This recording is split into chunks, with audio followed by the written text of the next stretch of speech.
요즘 기름값이 하루에 40원씩 매일 오르고 있습니다.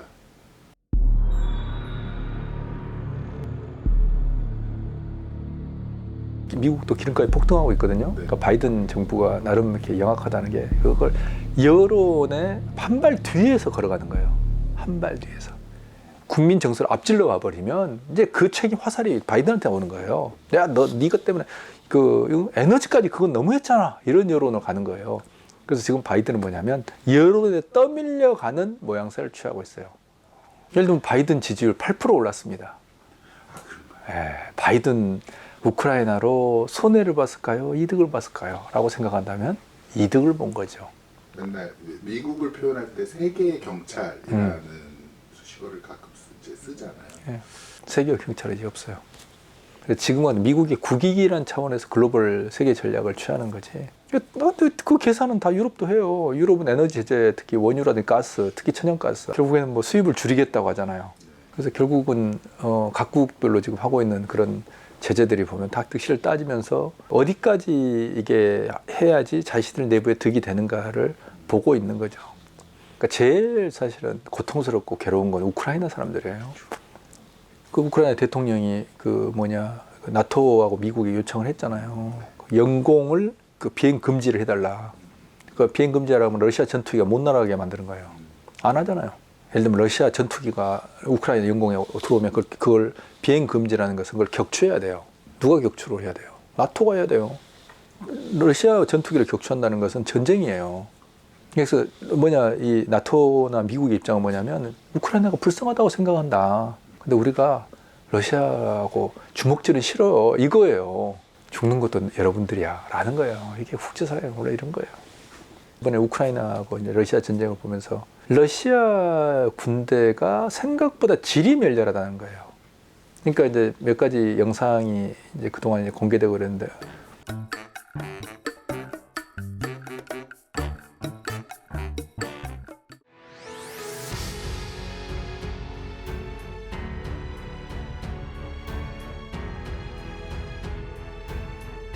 우크라이나는 러시아라는 그 침략군에 맞서 싸우겠다 하는 것들을 아주 확고한 의지를 가지고 있잖아요.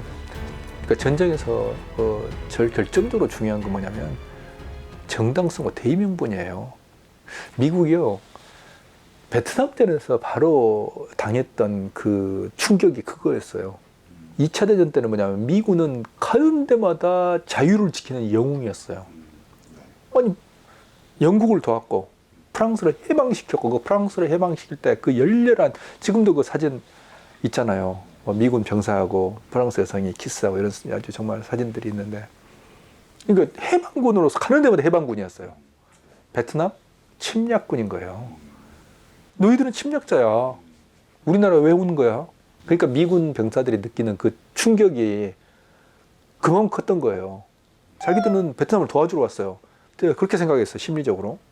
그것조차도 근데 뭐 조작했어요? 통킹만 사건. 네네. 그거 조작했어요. 북베트남군이 그 미군의 함정을 공격했다는 허위로 조작했거든요.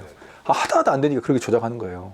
그런 대의 명분이 없으면 그거 없으면 전쟁이 안 되는 거예요. 그래서 푸틴이 그러니까 우크라이나 침공할 때도 계속 명분을 만들었잖아요. 우크라이나군이 돈바스 지역을 공격하고 있다. 우크라이나가 생화학 무기를 만들고 있다. 원자력 발전소를 먼저 자작극을 벌였다. 이 전부의 명분이에요. 전쟁이라는 것은, 그래서 예전에 보면 삼국지 이런 걸 보면 제갈량이 전쟁에 나가기 위해서 출사표를 만들고 이런 거 하잖아요. 이럴 때 그 문장을 밤을 새워 다듬잖아요. 예를 들어 그때 한나라였나요?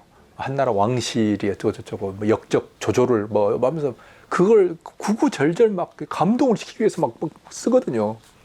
대의명분이 없는 상태에서는 그야말로 그냥 무너져 버리는 거예요. 특히 MZ세대는 그게 아주 약해요. MZ세대 특징이 뭐냐면 자기가 좋아하는 거 정말 열심히 해요. 원하지 않은 거 안 해버려요.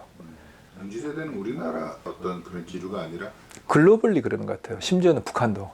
그래서 지금 김정은이 MZ세대 때문에 머리가 아프다고 그러잖아요. 그래서 김정은이 얼마 전에 우리 조선민주주의 인민공화국에 20대 이 젊은이들의 정신 상태가 문제다라고, 그들의 뭐에 대한 충성심이 없다 막 이래가 막 화를 냈다고 그러잖아요. 근데 이게 북한도 재밌는 게 어떤 기자 글을 읽었는데 아주 재밌었던 게 뭐냐면 막그 북한이 열병식 하면 이 막 뭐 줄 맞춰서 막 팍팍팍 가고 막 그러잖아요. 탱크 지나가고 막. 근데 그 기자가 현장에서 그걸 이제 열병식을 봤던 모양이에요. 딱 끝나고 나니까 20대 30대로 추정되는 젊은이들은 호주머니에 이렇게 주머니에 손 넣고 우 몰려가면서 야 춥다 빨리 야 빨리 집에 가자. 본인이 아니라 하나의 어떤 공연단 같은 예. 그런 게 되고 예, 군인들이 그렇다는 거예요. 그러니까. 그래서 그 사람이 보면서 아 열병식 전거하고가 이렇게 다르구나 라는 걸 이 사람은 충격을 받았다는 거예요. 북한도 결국에는 그 MZ세대라는 새로운 세대의 그 자유분방하고 자기가 좋아하는 걸 추구하는 이런 지금 러시아도 그렇고 우리 한국도 그렇고 북한도 그렇고 그래서 이번에 러시아 같은 경우도 보면서 아 이게 자기들이 원하는 전쟁이 아니라는 것 때문에 사기가 완전히 바닥에 떨어져 버리는 아마 이런 상태가 되는 거구나. 직접 싸우는 사람들이 그런 상태라. 그래서 지금 뭐냐면 러시아가 시리아 쪽에서 썼던 전략으로 나가잖아요. 초토화. 바로 지상군으로 안 되니까 폭격으로 들어가는 거 시리아에서 그랬어요. 시리아에서 러시아 전투기들이 뭐 완전히 그냥 초토화를 시켜버린 거예요. 쓸어버린 거예요. 반정부 세력을, 반정부 군을. 이번에 그 푸틴이 그 원자력 발전소를 점거하고 포격하고 이건 테러 전술이에요. 서방 세계의 서유럽 쪽에 너희들 까보면 다 죽는다라고 보여준 거예요. 체르노빌 봐라. 체르노빌은요. 우리들은 체르노빌 우리 그 동쪽에 있으니까 우리는 사실은 큰 영향을 안 받았어요. 체르노빌 그게 수습이 안 됐으면요. 서부 유럽의 반 이상은 사람이 못 사는 땅이 되는 거예요. 그냥 석기 시대예요. 절반 이상이. 생각해보세요. 독일이 사람이 살 수 없다고 생각해보세요. 뭐 핀란드 이런 거 뭐 노르웨이 다 없어져요. 체르노빌을 기억하라예요. 그걸 공포감을 던져준 거예요. 그 또 하나 제2의 원전도 이제 공격하잖아요.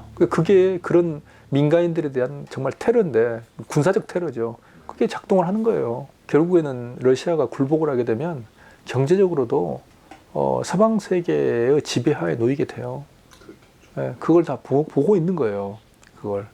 그래서 푸틴의 입장에서는 근데 이제 러시아 입장에서는 그걸 참을 수 없는 거고. 이번에 지금 푸틴이 빨리 그래서 이번에 지난번에 그러니까 크림반도의 경험이 이번을 지배했던 거예요. 크림반도가 합병할 때 우크라이나가 거의 손을 못 썼거든요. 그 크림반도 지역에 어떤 러시아어를 쓰는 그 현지 주민들의 환영을 받았고 그러니까 이번 같은 경우도 수도만 함락시키면 아마 끝낼 수 있다라고 판단을 하고 했을 텐데 이게 웬걸 안 돼버린 거죠. 예, 이 정도시죠.